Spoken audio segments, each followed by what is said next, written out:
Hi guys, всем привет! Welcome to AllasYummyFood. I'm so excited to have you here. Today's lesson, I'm going to show you how to make the most amazing, delicious, vegan, gluten-free, sugar-free and dairy-free mango and chocolate cake. This cake tastes so good, you can never tell that it has no naughty ingredients in there. It's creamy, it's delicious, and mango really brings out a lot of flavor in this chocolate dessert. Now, I really hope you make this, you enjoy it. You can become a member today to get access to all my recipes. I have left all the information down below in my description box on how you can join us today and our wonderful baking and cooking community and make desserts just like this with no fuss, and they're 100% guaranteed to work. So I hope to see you soon. Now let's get started.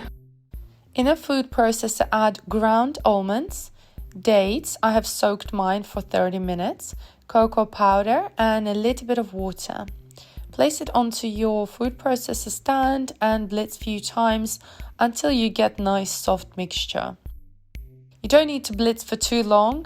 As long as the mixture is starting to come together, then our base is done. It looks just like so. Here I've got my cake ring. I'm going to wrap it in some foil, and this will help us to peel it off later and for the base not to fall out. You can also use a springform pan as well, but it's just a bit easier to use a ring in my case. So take your chocolate base mixture, add it right in the middle, and then using your hands, I'm wearing a glove because the mixture is so sticky, just evenly distribute it around the edges and make sure it's nice and sealed. And it will look just like this. So we're going to place this in the fridge while we make our other fillings. Here I have my mango puree, my almond milk. You can use any liquid sweetener or maple syrup, and agar-agar. So we're going to mix agar-agar with milk together in a little pot. Make sure it's all mixed in. We're then going to take our mango puree and add our sweetener inside. I'm using sugar-free sweetener, but like I said, you can use maple syrup or any other sweetener that you like. Mix everything together until it's nice and mixed. Then we're going to cook this mango puree on medium heat. If you don't have mango puree, you can make your own really quickly. Peel and cut mangoes into small pieces and then just puree them in a blender or food processor. And then just measure out the amount you need.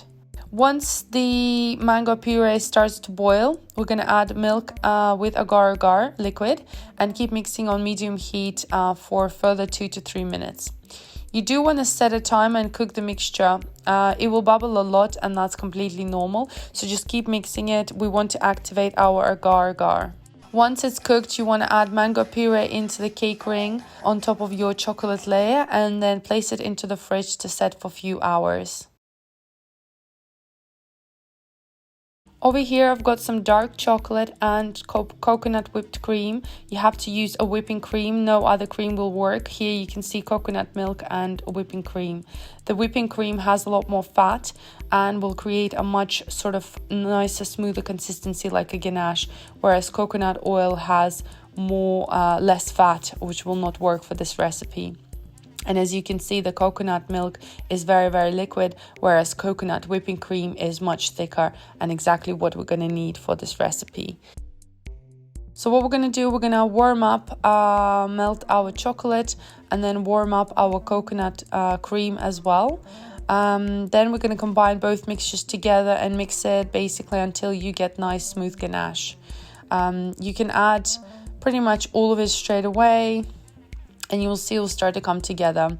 This vegan coconut ganache just tastes absolutely amazing. You can never tell that it's got coconut in there because the coconut whipping cream has not such strong flavor. Once it's great, we're going to leave it to cool down. Once it's cooled down and warm to the touch, we're going to add this onto our mango layer and place it back in the fridge.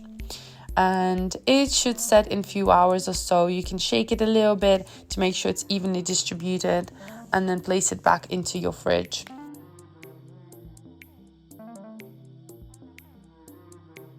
Once it's done, gently unpeel your cling film or foil using a sharp knife. Just take it out of the cake mold and you can place it onto your decorative cake plate or board and decorate how you like it. You can go crazy and decorate whatever you like. I like to add some beautiful sugar crystals, fresh mint, some mangoes, some gold sparkles and dust. As you know, it's my style. And then when it's ready, you can slice it up, and I'm just going to show you. Look at these beautiful layers.